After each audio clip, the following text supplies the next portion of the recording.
ಕರವೇ ಹುಣಸಗಿ ತಾಲೂಕು ಅಧ್ಯಕ್ಷರಾದ ಶ್ರೀ ಬಸವರಾಜ ತಳವಾರ್ ಚನ್ನೂರು ಅವರ ನೇತೃತ್ವದಲ್ಲಿ ಹುಣಸಗಿ ಪ್ರವಾಸಿ ಮಂದಿರದಲ್ಲಿ ಹುಣಸಗಿ ತಾಲೂಕು ಕರವೇ ಕೆಲವು ಪದಾಧಿಕಾರಿಗಳ ಬದಲಾವಣೆ ಮತ್ತು ಆಯ್ಕೆ ಮಾಡಲಾಯಿತು. ಈ ಸಂದರ್ಭದಲ್ಲಿ ಹೊಲ್ಲಗಪ್ಪ ಎಸ್ ಪಾಳೆಗಾರ ಅವರನ್ನು ಹುಣಸಗಿ ತಾಲೂಕು ಕರವೇ ಗೌರವ ಅಧ್ಯಕ್ಷರಾಗಿ ಆಯ್ಕೆ ಮಾಡಲಾಯಿತು. ಸಿದ್ದನಗೌಡ ಮೈಲೇಶ್ವರ ಅವರನ್ನು ಹುಣಸಗಿ ತಾಲೂಕು ಪ್ರಧಾನ ಕಾರ್ಯದರ್ಶಿಯಾಗಿ ಆಯ್ಕೆ ಮಾಡಲಾಯಿತು. ಬಸವರಾಜ ಬಿರಾದರ್ ಹುಣಸಗಿ ತಾಲೂಕು ಕರವೇ ಕಾನೂನು ಸಲಹೆಗಾರರು,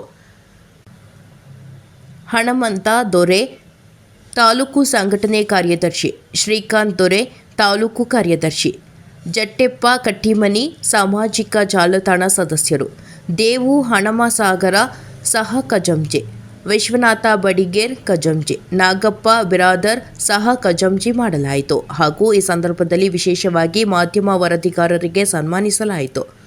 ರಸೂಲ್ ಬೆನ್ನೂರು, ಉಸ್ಮಾನ್ ಪಟೇಲ್, ರಾಜು ಅವರದಿ, ಜುಮ್ಮಣ್ಣ ಗುಡಿಮನಿ ಅವರಿಗೆ ಸನ್ಮಾನಿಸಲಾಯಿತು.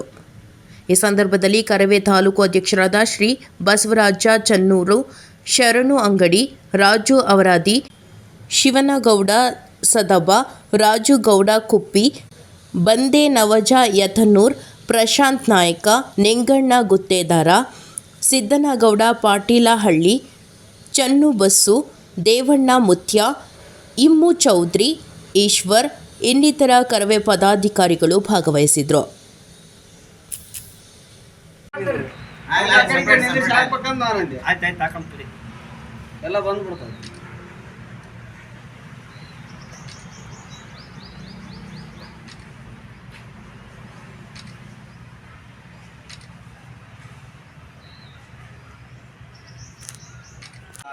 ನಡೆಯುತ್ತಾ ಅದೇ ರೀತಿಯಾಗಿ ಕರ್ನಾಟಕ ರಕ್ಷಣಾ ವೇದಿಕೆಯ ರಾಜ್ಯಾಧ್ಯಕ್ಷರಾದಂತಹ ಶ್ರೀ ಟಿ ಎ ನ್ಯಾಯಗೌಡರವರ ಪಾದಗಳಿಗೆ ನಮಸ್ಕರಿಸುತ್ತಾ, ಅದೇ ರೀತಿಯಾಗಿ ನಮ್ಮ ನೆಚ್ಚಿನ ಜಿಲ್ಲಾಧ್ಯಕ್ಷರಾದಂತಹ ಶ್ರೀ ಟಿ ಎಂ ಭೀಮನಾಯಕ್ ಅವರು ಕೂಡ ಈ ಒಂದು ಕಾರ್ಯಕ್ರಮದಲ್ಲಿ ಸ್ಮರಿಸುತ್ತಾ,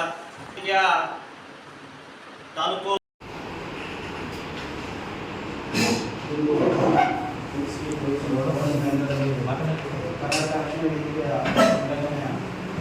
ನೂತನ ಪಡೆದ ಕಾರ್ಯಕ್ರಮದ ಅಧ್ಯಕ್ಷತೆ ವಹಿಸಿರುವಂಥ ಕೃಷಿ ತಾಲೂಕು ಅಧ್ಯಕ್ಷರಾದ ಬಸವರಾಜರವರೇ ಹಾಗೂ ತಾಲೂಕು ಗೌರವ ಅಧ್ಯಕ್ಷರಾದ ಪಾಳೆಗಾರವರೇ ಹಾಗೂ ಯುವ ಘಟಕ ಅಧ್ಯಕ್ಷರಾದಂಥ ಬಸವರಾಜ ಹಾಗೂ ಜಿಲ್ಲಾ ಶಿಕ್ಷಕರ ಶರಣರು ಹಾಗೂ ಎಲ್ಲ ಕರ್ನಾಟಕ ಜಿಲ್ಲೆಯ ಕಾರ್ಯಕರ್ತರಿಗೆ ನನ್ನ ವಂದನೆ ವಂದಿಸುತ್ತಾ, ನಾನು ನೋಡುವಾಗೆ ಎಲ್ಲ ಜಾತಿ ಜನಾಂಗದವರನ್ನು ಒಗ್ಗೂಡಿಸಿ ಸಂಘಟನೆ ಕಟ್ಟಿರೋದು ಒಂದು ರಕ್ಷಣಾ ವೇದಿಕೆ ನ್ಯಾಯಗೌಡ ಬಣ ಒಂದು ಮತ್ತು ದಲಿತ ಸಂಘಟನೆ, ಈ ಎರಡೂ ಎಲ್ಲ ಜಾತಿಗಳನ್ನು ಸಂಘಟನೆ ಕಟ್ತಾ ಇದ್ದಾರೆ.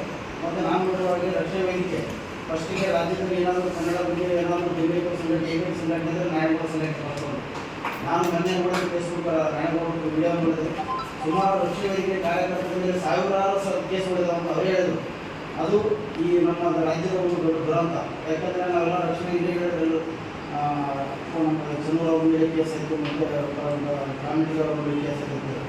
ಒಂದು ನಾಡುಗಳಿಗಾಗಿ ಕೇಸ್ ಹಾಕಿಸೋದು ನಾವು ಐಷಾರಾಮಿ ಜೀವನ ನಡೆಸೋದು ರಾಜಕಾರಣಿಗಳು.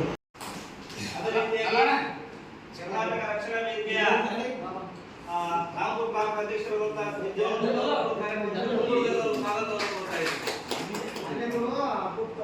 ಅದೇ ರೀತಿಯಾಗಿ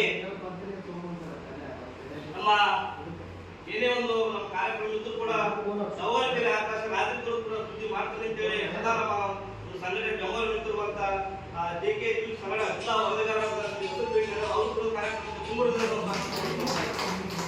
ಅದೇ ರೀತಿಯಾಗಿ ನಮ್ಮ ಕರವೇ ಮಾಧ್ಯಮ ವಕ್ತಾರರಾದಂತಹ ದೊಡ್ಡ ಹೋರಾಟ ಇಟ್ಕೊಂಡು ನಾವು ಎದುರಿನ ಬೆಂಗಳೂರಲ್ಲಿ ಆಗ ಸರ್ಕಾರ ಯಾಕೋ ಗೊತ್ತಿಲ್ಲ, ಸುಮಾರು ನಮ್ಮ 20-25 ಜನಕ ಏನಪ್ಪ ಅಂದ್ರೆ ಪರಾಕ್ರಾಗದಲ್ಲಿ ಇಟ್ಟರು, ನೀವು ನಮ್ಮ ಸರ್ಕಾರದ ವಿರೋಧ ಹೋರಾಟ ಮಾಡಕ್ಕಿರ್ತೀರಿ ಅಂತೇಳಿ.